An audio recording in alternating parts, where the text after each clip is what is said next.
मंच में विराजमान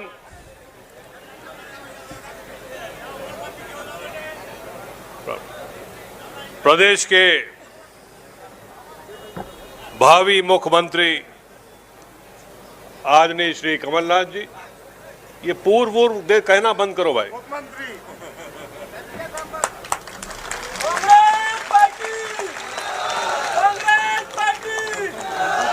आदरणीय श्री कमलनाथ जी, कार्यवाहक अध्यक्ष आदरणीय श्री रामनिवास रावत जी, पूर्व मंत्री आदरणीय श्री बृजेंद्र सिंह जी, प्रभारी विधायक खरगोन आदरणीय श्री रवि जोशी जी, और हमारा भतीजा विधायक बैतूल भाई नीलेश डागा जी, मध्य प्रदेश कांग्रेस कमेटी के कोषाध्यक्ष श्री गोविंद गोयल जी, किसान कांग्रेस के अध्यक्ष भाई दिनेश गुजर जी, जिला कांग्रेस कमेटी के अध्यक्ष शर्मा जी, पूर्व सांसद सोलंकी जी, आदरणीय संत जी, और 3 तारीख की बारात के दूल्हा भाई रविंद्र सिंह तोमर जी,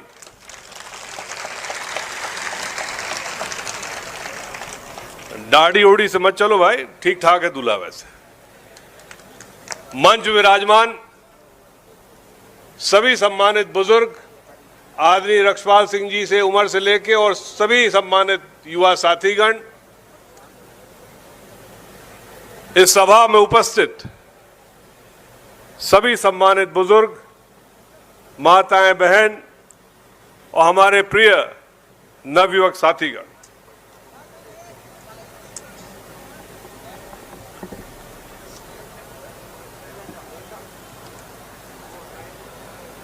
मैं इस वीरों की भूमि को प्रणाम करता हूं। ये ग्वालियर चंबल का मुख्य मुरैना जिला है, जहां की अलग ही पूरे मध्य प्रदेश में अपनी तासीर रखता है। मेरे पिताजी 3 बार मुख्यमंत्री थे मध्य प्रदेश के, और किसी पत्रकार ने उनसे पूछा कि आपको सबसे अच्छा जिला अपने गृह जिला के अलावा कौन सा लगता है, तो उन्होंने कहा कि मुरैना जिला अच्छा लगता है। उस पत्रकार ने पूछा कि मुरैना क्यों? उनका सीधा उत्तर था, जितना साफ सुथरा व्यक्तित्व मुरैना रहवासी का है, हर एक नागरिक अपने पेट पे कुछ नहीं रखता, जो है वो सीधे कह देता है, इसलिए मुझे मुरैना जिला सबसे ज्यादा बेहतर है। उनके समय में चंबल घाटी विकास प्राधिकरण का गठन हुआ, उन्हीं के समय पर बहुत सारे डकैतों का आत्मसमर्पण हुआ। लेकिन आज हम आए किस लिए हैं? पूर्व वक्ताओं ने, आदरणीय बलबीर डंडोतिया जी ने, भाई रविंद्र सिंह तोमर जी ने, सब अपने अपने स्तर से अपने अपने तरीके से बात की कि सरकार चली गई। पूरे हिंदुस्तान में आज मध्य प्रदेश का नाम, जहां कमलनाथ जी ने रोशन करने की एक दृढ़ निश्चय किया था, आज वही मध्य प्रदेश कलंकित के रूप में देखा जा रहा है, क्योंकि किसी एक व्यक्ति की इस तरह से इच्छा जाहिर हुई कि बहुत हो गई, हम ही को सब कुछ मिले, हम ही मुख्यमंत्री बने, हम ही प्रदेश कांग्रेस कमेटी के अध्यक्ष बने, और हम ही राज्यसभा सदस्य भी बने। भैया, क्या ये संभव है? कांग्रेस पार्टी ने उस व्यक्ति को, सिंधिया जी को, क्या नहीं दिया? इतनी कम उम्र में कमलनाथ जी को भी टाइम लेना पड़ता है सोनिया गांधी जी से, लेकिन राहुल गांधी जी के और सोनिया गांधी जी के बिना अपॉइंटमेंट लेने वाला व्यक्ति सिर्फ एक था, वो सिंधिया जी थे। लेकिन सिंधिया जी आज किस श्रेणी में है, ये आप हमसे छुपा नहीं है। उन्होंने जो ग्वालियर चंबल का नाम बर्बाद किया है, वो इतिहास में लिखा जाएगा। जब भी इतिहास लिखा जाए तो ये समय 2020 का लिखा जाएगा कि किसके वजह से, किस व्यक्ति के वजह से, जिस सरकार को आप सबने चुना था, जिस सरकार के मुरैना के सभी सीटों में कांग्रेस के विधायक बनाए थे, आज वही फिर से चुनाव हो रहा।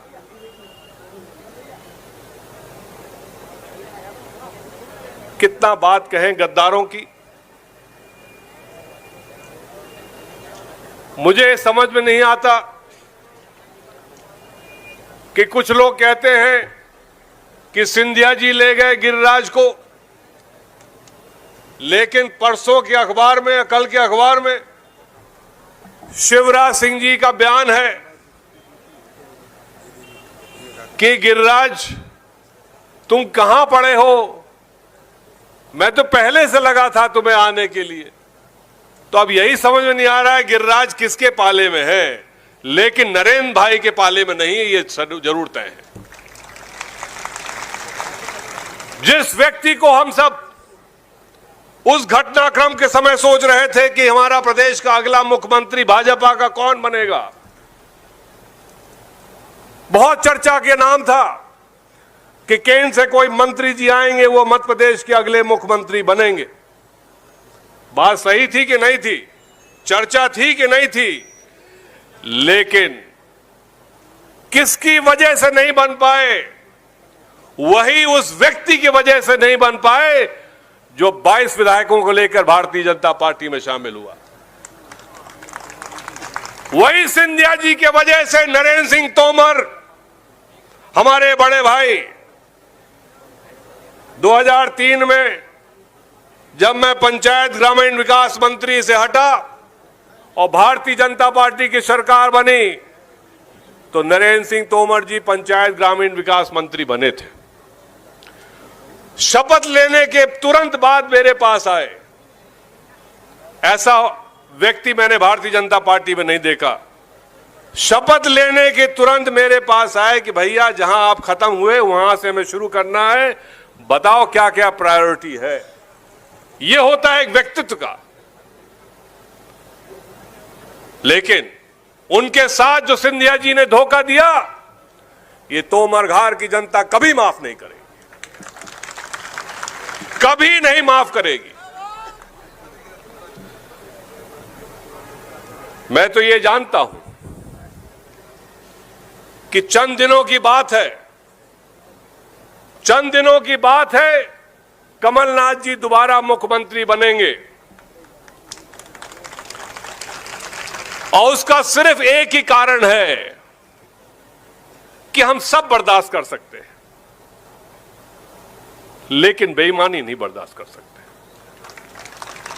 हमारे पास खाने को हो ना हो, हमारे पास कपड़े हो या ना हो, लेकिन खास तौर से मुरैना के लोग किसी गद्दारी के वजह से और गद्दार के साथ नहीं होते। यहां तो यदि आप खून कर दो और कह दो परिवार के सम्मान के लिए मैंने खून किया, तो परिवार के लोग आपको छुपा लेंगे। लेकिन यदि आपने गद्दारी की, ऐसे कोई कृत्य किया, उसके बाद आपको जगह नहीं मिलेगी सर झुकाने के लिए, छुपाने के लिए। भाई भूपेन के साथ जो घटना हुई, ये क्यों? मंत्री जी का अहम इतना कि हम तो कांग्रेस में भी थे, अब भाजपा में हो गए, हम तो जो कुछ करें वो सही। क्या इसी तरह कोई चुनाव लड़ता है? मैं भी 7 बार का विधायक था, लेकिन हमारे प्रतिद्वंदी भी और हमारे बीच में कोई अनबन कभी नहीं हुई। एक दूसरे की मदद, एक दूसरे का रिश्ता रखते थे। समाज में हम लोग अलग अलग पार्टी के हो सकते हैं, अलग अलग विचारधारा के हो सकते हैं, लेकिन इस तरह की घटना के लिए दिमनी की जनता माफ नहीं करेगी 3 तारीख को। मैं तो कमलनाथ जी 28 सीटों के चुनाव के नतीजे में नहीं जानता हूं, लेकिन 16 सीट जो ग्वालियर चंबल की हैं, सिंधिया जी को पता चल जाएगा 10 तारीख को, जो वो भाषण देते हैं, हमारे परिवार के संबंध हैं आपके हजारों पीढ़ी से। भैया संबंध रहे होंगे, अब संबंध नहीं है। 16 की 16 सीट कांग्रेस पार्टी की झोली में रहेंगी, ये मैं दावा करके जाता हूं। और आप याद रखिएगा, इस दिमनी की पवित्र धरती में